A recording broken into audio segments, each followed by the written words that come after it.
आप पागल हो गई हैं। प्रशा भी संग्रह में किताबें पढ़ रही थी। अचानक उसे कदमों और पन्नों की आवाज सुनाई दी। पहले तो उसने उस पर ध्यान नहीं दिया, लेकिन जब काफी देर तक आवाज नहीं रुकी तो उसे लगा कि कुछ तो गड़बड़ थी। कोई भी किताब का लिखा इतनी तेजी पढ़ नहीं सकता। सबको उसे धीरे धीरे समझकर पढ़ना चाहिए ताकि पढ़ा हुआ याद रह सके। तो फिर इतनी तेजी से पन्ने कौन पलट रहा था? उठकर देखने के लिए उस ओर जाने लगी जहां से आवाज आ रही थी। उसने देखा कि विपिन पहली लाइन की किताबों के पन्ने पलट रहा था। ये साफ दिख रहा था कि वो कुछ पढ़ने की कोशिश नहीं कर रहा, बल्कि कुछ ढूंढ रहा था। उसे थोड़ी देर देखकर ये तो साफ हो गया था कि वो रुकेगा नहीं। क्या इसलिए माधव सर उसे अंदर आने से रोक रहे थे? पहले उसने उसकी मदद इसलिए की क्योंकि उसके बर्ताव में अंतर देखकर उसे लगा था कि वो वाकई मेहनत करके अपनी बेकार छवि सुधारना चाहता था और उसे लगा था कि उसकी मदद करनी चाहिए। लेकिन उसे क्या पता था कि विपिन यहाँ पढ़ने या छवि सुधारने नहीं, कुछ ढूंढने आया था। ये टीचर संग्रह था। यहाँ रोज हजारों टीचर आते थे, इसलिए यहाँ कोई कीमती चीज दोबारा मिलना नामुमकिन था। इस तरह से सिर्फ पन्ने पलटना तो संग्रह का अपमान करना होगा। कितनी शर्मनाक बात थी ये। शायद इसे पता था कि मैं यहाँ आऊंगी, इसलिए वो जानबूझकर बाहर ही खड़ा था ताकि मेरी नजर में आ सके। और अब यहाँ अंदर शोर मचाकर मेरा ध्यान अपनी ओर खींचने की कोशिश कर रहा है। ऐसा हो तो सकता है, लेकिन ऐसा करके वो सिर्फ मुझे गुस्सा दिला रहा है। अब प्रशा के दिमाग में विपिन की छवि खराब हो गई थी। उसकी सुंदरता की वजह से कई लोग उसके सामने अच्छे बनने का नाटक करते थे ताकि उनकी छवि बरकरार रहे। विपिन भी सच में कुछ पढ़ने की बजाय सिर्फ शोर मचाकर उसका ध्यान अट्रैक्ट करने की कोशिश कर रहा होगा। लेकिन सच तो ये था कि प्रशा को इस तरह नाटक करने वाले लोग बिल्कुल नहीं भाते। थोड़ी देर विपिन की ओर देख लेने के बाद प्रशा को यकीन हो गया था कि वो सिर्फ नाटक ही कर रहा था। अगर सच में पढ़ने आया था तो सभी विषयों की किताबें क्यों देख रहा था? और तो और उन्हें भी देख नहीं रहा था, सिर्फ तेजी से उनके पन्ने पलट रहा था। इतनी स्पीड से तो किताब का नाम पढ़ना भी मुश्किल था, उसके अंदर की लिखावट पढ़ना तो बहुत दूर की बात थी। ऐसा सोचकर प्रशा के चेहरे पर गुस्सा साफ दिखाई देने लगा। वो विपिन के पास जाकर बोली, विपिन सर, आप क्या कर रहे हैं? विपिन इस बात से बेखबर था कि उसकी हरकतों को नाटक का नाम दे दिया गया था, इसलिए उसने बिना सिर उठाए जवाब दिया, पढ़ रहा हूँ। की बात सुनकर प्रशा ने बड़ी ही बेरुखी से कहा, पढ़ रहे हैं? अगर आपको लगता है कि आपकी इन हरकतों से मैं आपको जीनियस समझ लूंगी तो आप गलत हैं। मेरा ध्यान अट्रैक्ट करने के लिए ये नाटक करना बंद करें। मैं इन बचकाना चीजों से प्रभावित नहीं होती। आपके ऐसा करने से मुझे गुस्सा ही आएगा। विपिन किताबें देखता रहा और बिना रुके बोला, ठीक है। उसे आज ही वहां की सारी किताबें देखनी थी और स्वर की लाइब्रेरी में उन्हें लाना था। समय कम था, इसलिए उसे दूसरों के साथ बातचीत करके गंवाना ठीक नहीं होगा। और वैसे भी उसके साइड में तो सामने वाला खुद को कुछ ज्यादा ही महत्व दे रहा था। विपिन क्या कर रहा है और उसे क्या मतलब? माना कि वो सुंदर थी, लेकिन ऐसा तो नहीं कि पूरी दुनिया में सिर्फ वही अकेली इतनी सुंदर हो। उसकी दुनिया में तो और भी कई सुंदर लड़कियां थी, प्रशा से भी ज्यादा सुंदर, जो न केवल सुंदर थी बल्कि उन्हें और भी कई चीजें आती थी। उसके जैसी बाहरी सुंदरता विपिन को पसंद नहीं थी। उसे इम्प्रेस करने के लिए विपिन के पास फालतू एनर्जी नहीं थी। विपिन का झुका सिर देखकर प्रशा को लगा कि विपिन उसकी बात समझ गया था, इसलिए वो मुड़ी और जाते हुए उसने कहा, क्योंकि आप बात समझ गए हैं तो प्लीज यहाँ से चले जाएं, अपना टाइम बर्बाद ना करें। ठक ठक ठक ठक ठक। कुछ पल बाद ही उसे कदमों की आहट सुनाई दी। ये हुई ना बात। उसे लगा कि विपिन हार मानकर चला गया। वो वापस अपनी किताब पढ़ना शुरू कर रही थी कि उसे फिर से पन्नों की आवाज आई, शू शू शू शू। उसने फिर उस ओर देखा जहां विपिन था। वो अब भी वहीं खड़ा था और फिर से वही हरकतें कर रहा था। अब तो प्रशा को और भी ज्यादा गुस्सा आ गया। तुम ऐसे नहीं मानोगे, तुम्हारा नाटक खत्म नहीं हुआ। मैंने अभी कहा कि तुम्हारी ये हरकतें सिर्फ मुझे गुस्सा दिलाएंगी, फिर भी तुम वही किए जा रहे हो। ये सब करके तुम्हें क्या मिल जाएगा?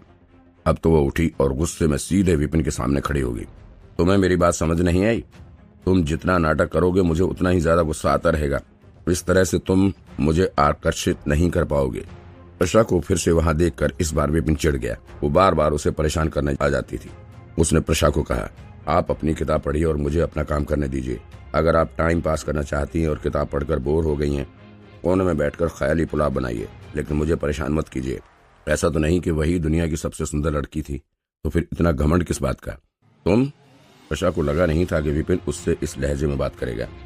उससे इस तरह से कोई बात नहीं करता। उसे बहुत गुस्सा आ रहा था। वो जानता भी है मैं कौन हूँ।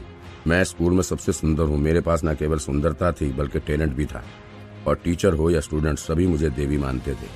उसके सामने कभी ऊंची आवाज में बात नहीं करते थे। और उसे मनाने के लिए अच्छा बर्ताव करते थे। लेकिन ये कह रहा है कि मैं पागल हो गई हूँ और मुझे ख्याली पुलाव बनाने के लिए कह रहा है। ऐसा सोचकर प्रशा का गुस्सा बढ़ता ही जा रहा था और उसकी आंखें गुस्से से लाल हो गई थी।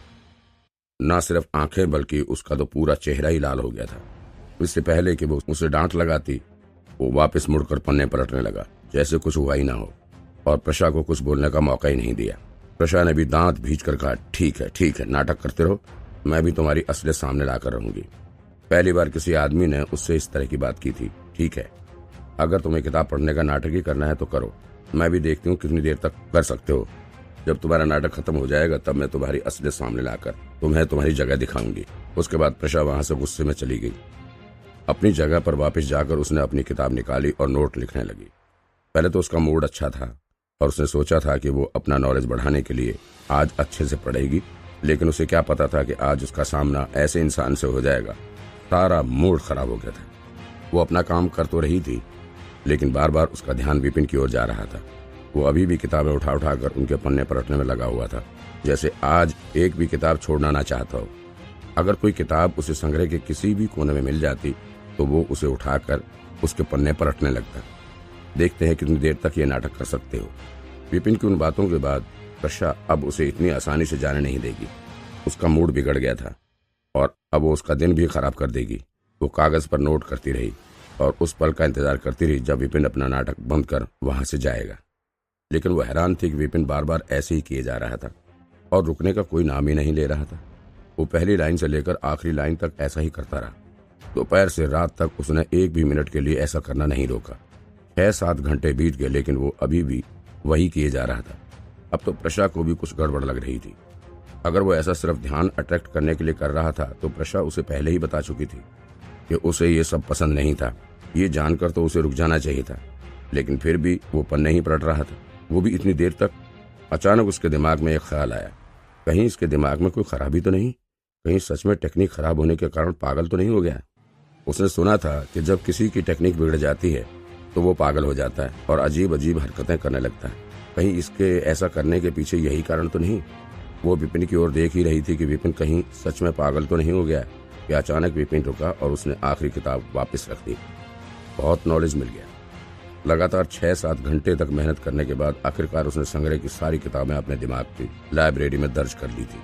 स्वर की लाइब्रेरी ने उन सभी किताबों की अच्छाई और गलतियां दोनों सामने ला दिया था। हर किताब के बारे में जानने के बाद उसे टेक्निक, पोज, दवाई, हथियार, व्यू आदि कई सब्जेक्ट के बारे में अच्छी जानकारी हो गई थी। रेणु के शरीर के लिए कौन सी टेक्निक ठीक रहेगी उसे अब पता चल गया था, लेकिन इससे पहले उसे कुछ तैयारी करनी पड़ेगी। पूरे संग्रह को पढ़ने के बाद उसने रेणु की बीमारी का इलाज मिल गया था और अब जाकर उसे चैन की सांस लेने का मौका मिला था। उसे पहले के 3 लेवल की भी कमियां और गलतियां पता लग गई थी। अगर उसे कुछ समय मिलेगा तो वो पहले पार किए हुए लेवल की तकनीक भी दोबारा कर उन्हें सुधार लेगा। Good good good. उसके पेट में चूहे कूद रहे थे। इतनी देर तक काम करने के बाद अब जाकर भूख लगने का ख्याल आया। वो काम में इतना व्यस्त हो गया था कि उसे दोपहर के खाने का ख्याल ही नहीं रहा। सिर हिलाता हुआ वो संग्रह से बाहर ही जा रहा था कि उसे अपने सामने प्रशा खड़ी मिली और वो उसे नफरत से देख रही थी। ये अभी तक यहीं थी। 6-7 घंटे बाद भी यहाँ से गई नहीं। इतनी घमंडी लड़की से निपटने के लिए उसके पास फालतू टाइम नहीं था, इसलिए वो बिना रुके सीधे गेट की तरफ बढ़ा। वहीं रुक जाओ। वो बाहर निकला ही था कि माधव सर ने उसे रोक लिया। उनका चेहरा गुस्से से लाल हो गया था। लग रहा था मानो अभी फूट पड़ेंगे। इस इंसान को मैंने बहुत झेल लिया। उनके दिमाग में सिर्फ एक ही ख्याल था, दोषी दोषी और सिर्फ दोषी। विपिन ने हैरानी से कहा, जी माधव सर कहिए। वो चिल्लाकर बोले, विपिन सर तुम यहाँ पर पढ़ने नहीं सिर्फ मुसीबत खड़ी करने आए थे। आज के बाद तुम्हारा यहाँ आना मना है। अगर तुम दोबारा यहाँ दिखाई दिए तो मैं तुम्हारी टांगें तोड़ दूंगा। मुसीबत? श्रेष्ठ माधव आप क्या कह रहे हैं? आप क्या कह रहे हैं? मुझे कुछ समझ नहीं आ रहा। मैं तो बड़ी ही शांति से किताबें देख रहा था। मैंने कौन सी मुसीबत खड़ी की? हालांकि उसने पूरे संग्रह को अपने दिमाग में डाल लिया था और उसे दोबारा यहाँ आने की जरूरत नहीं थी, लेकिन फिर भी माधव को ऐसा कहते देख विपिन को बिल्कुल अच्छा नहीं लगा। ऐसा क्यों है कि आप दूसरे लोगों को मेधावी टीचर और मुझे मुसीबत के रूप में देखते हैं? ये क्या बात हुई? ये तो भेदभाव करना होगा।